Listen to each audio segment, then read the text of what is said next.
율리아나와 성 프란치스코 책 읽기.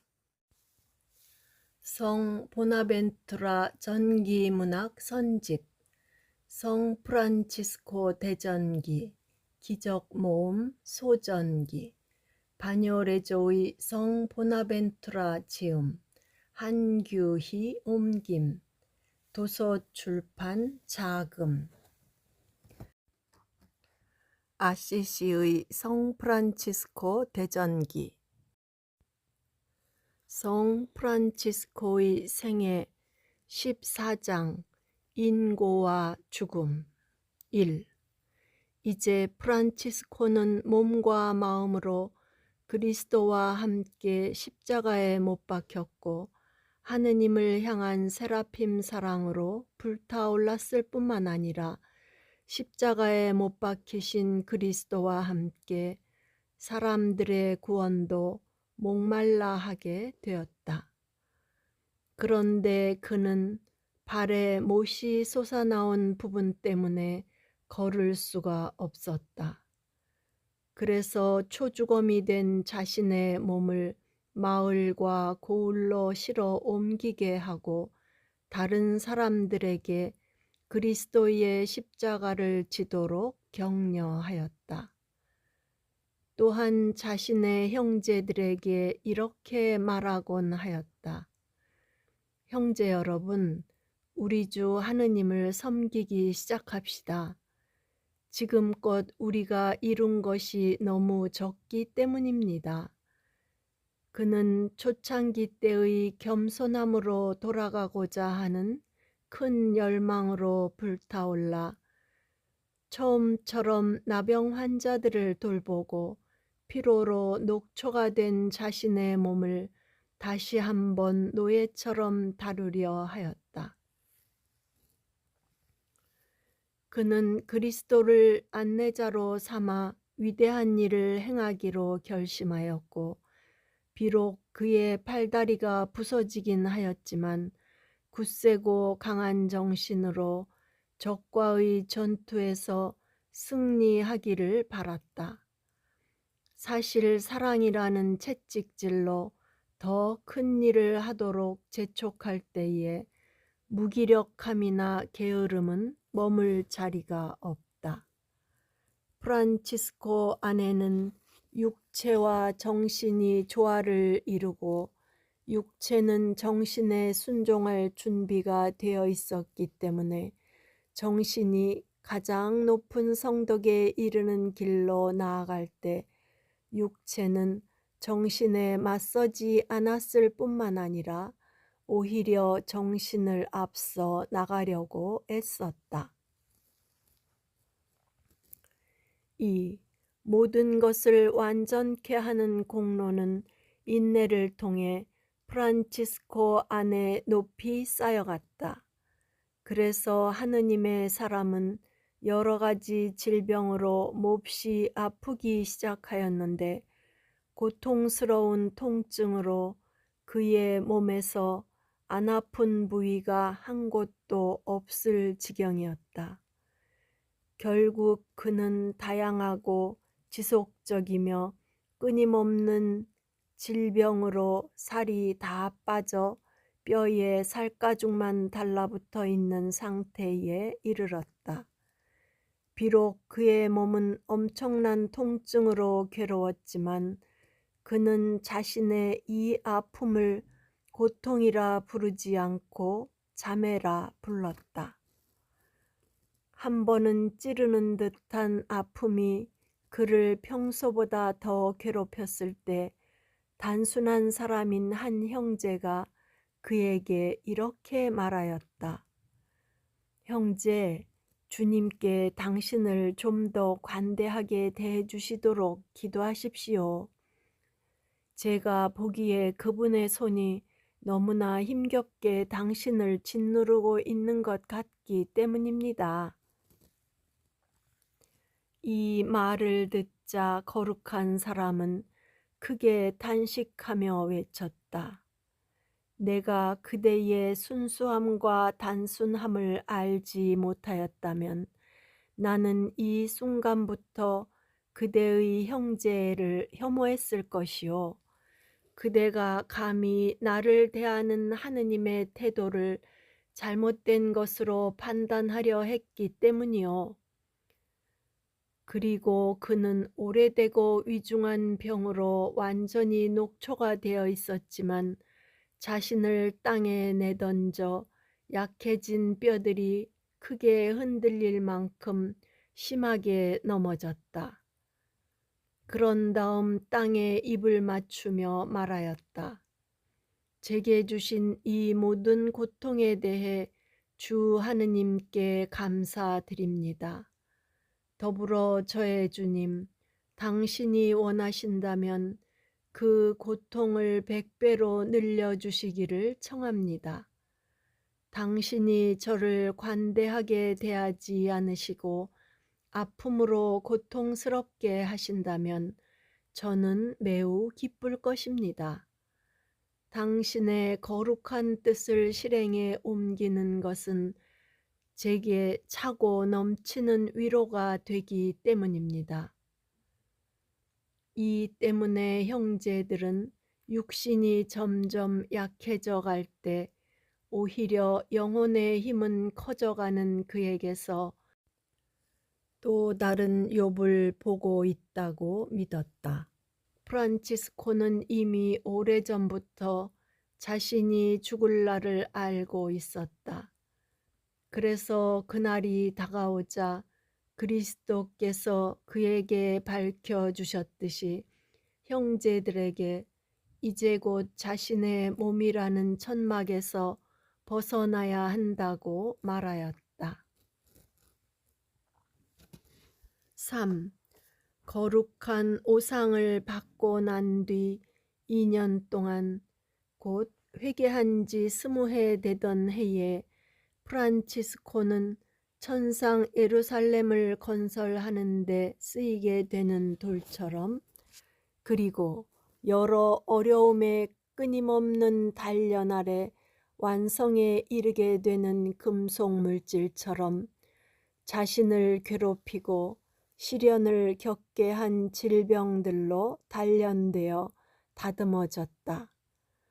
그런 다음 포르치온 쿨라의 복되신 마리아 성당으로 옮겨달라고 청하였는데 은총의 영을 받은 그곳에서 생명의 영을 내보내려 하였기 때문이다.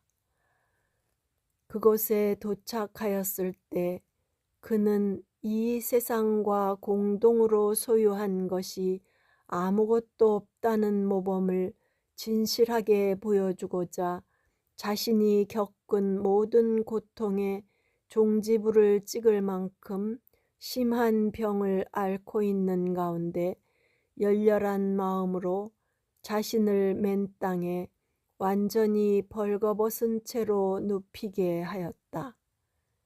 이는 원수가 다시 한번 그 분노를 드러내게 될 최후의 순간에 벌거벗은 그 원수와 맨몸으로 싸우기 위해서였다.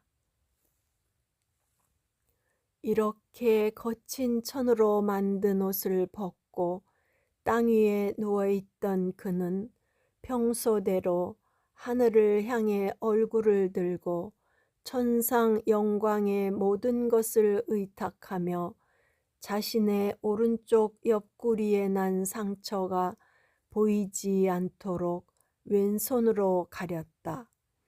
그런 다음 형제들에게 이렇게 말하였다. 나는 내가 해야 할 몫을 다 하였습니다. 그리스도께서 여러분에게 여러분의 몫을 가르쳐 주실 것입니다. 이때 이 거룩한 사람의 동료들은 연민에 사로잡혀 눈물을 흘렸다. 그들 가운데 하느님의 사람이 자신의 원장이라 불렀던 한 형제는 거룩한 영감을 받아 그가 바라는 것이 무엇인지 깨달았다. 그래서 숨 쉴 틈도 없을 만큼 서둘러 일어나 수도복과 띠와 속바지를 가져다 그리스도의 가난뱅이에게 주며 이렇게 말하였다. 나는 이것들을 가난한 사람들에게 빌려주듯이 당신에게 빌려드립니다. 그러므로 거룩한 순종의 지시에 따라 이것들을 받으십시오. 이에 거룩한 사람은 기뻐하였고 자신의 생의 마지막에 이르기까지 가난 부인에 대한 신의를 지켰다는 것을 확인하고 다시 없는 기쁨으로 즐거워하였다. 그리고 그는 모든 것에서 해방되어 자유롭게 그리스도께 갈 수 있게 되었기 때문에 두 손을 하늘로 들어 올리며 그분을 찬양하였다. 사실 그는 다른 사람이 그에게 빌려주는 것이 아니라면 그 수도복조차도 가지려 하지 않는 가난에 대한 열성 때문에 이 모든 일을 하였다.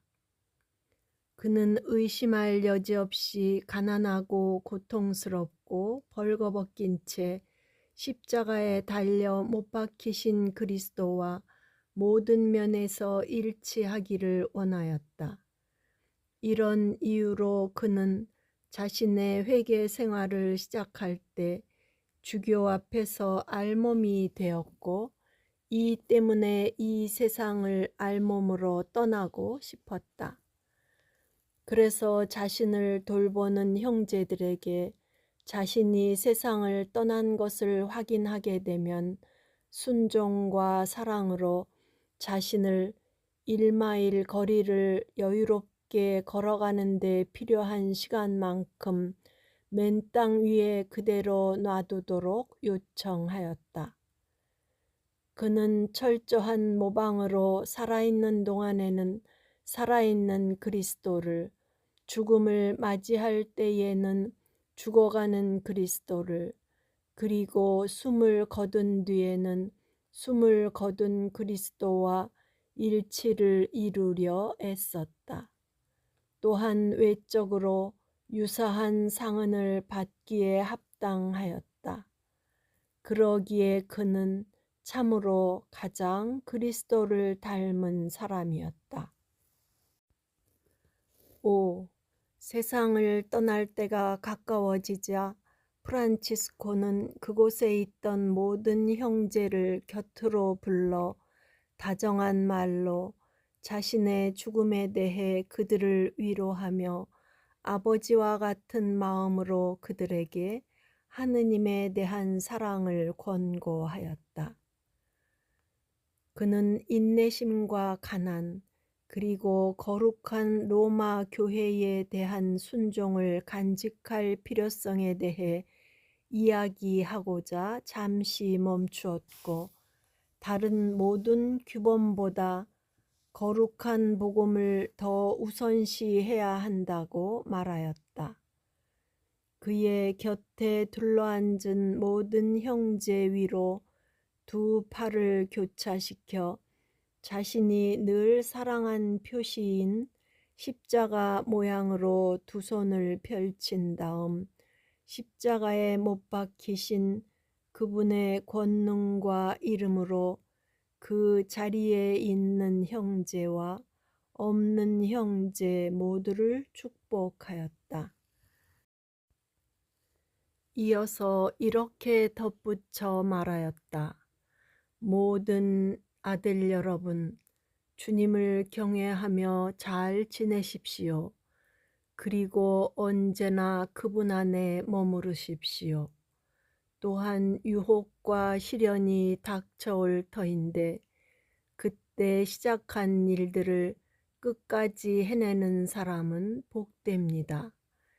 이제 나는 하느님을 향해 발걸음을 재촉하며 여러분 모두를 그분의 은총에 맡깁니다.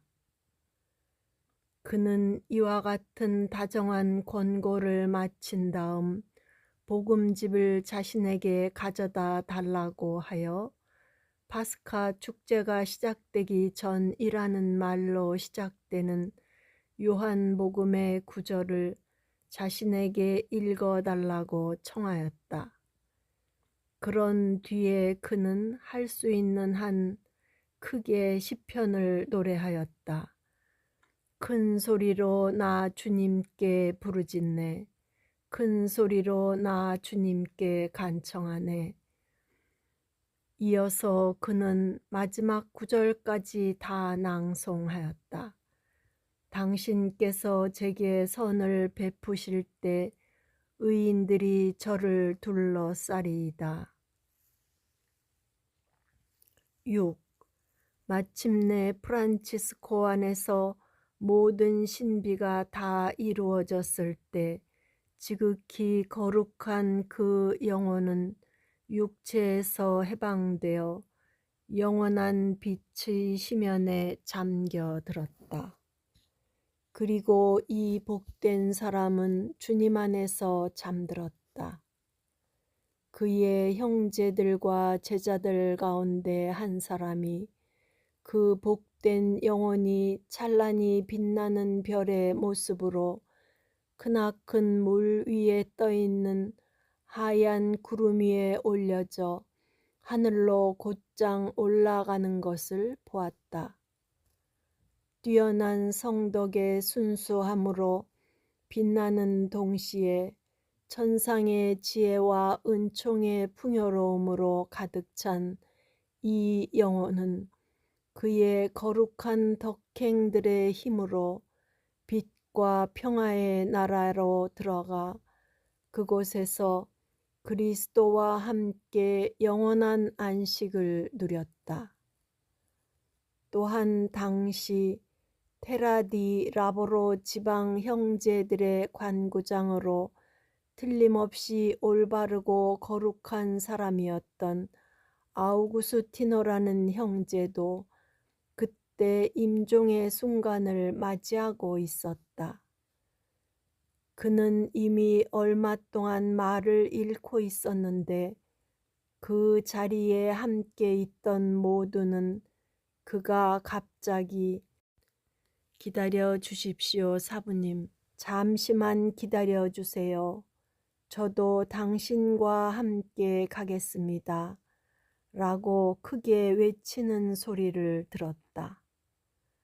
깜짝 놀란 형제들이 그에게 누구에게 그렇게 용감하게 말한 것인지 묻자 그는 여러분은 하늘로 올라가고 있는 우리 사부 프란치스코가 보이지 않습니까? 라고 대답하였다. 그런 다음 곧바로 그의 영혼도 육신을 떠나 지극히 복된 사부님을 따라갔다. 이때 아시시의 주교는 가르가노 산에 자리한 성 미카엘 성지를 순례하고 있었는데 복된 프란치스코가 세상을 떠나던 그날 밤에 나타나 그에게 이제 저는 세상을 떠나 하늘로 갑니다. 라고 말하였다.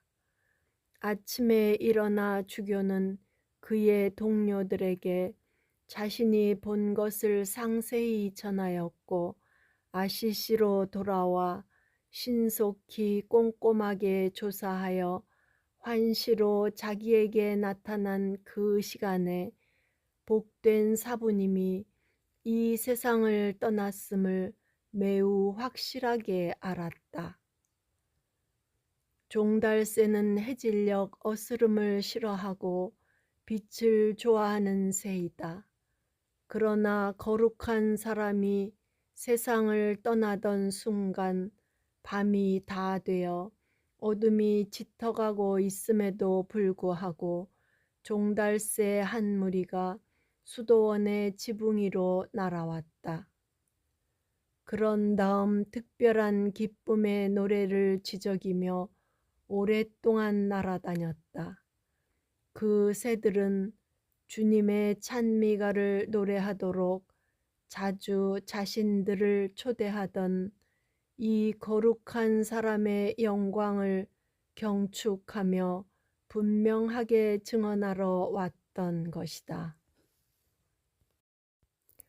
구독과 좋아요는 힘이 됩니다.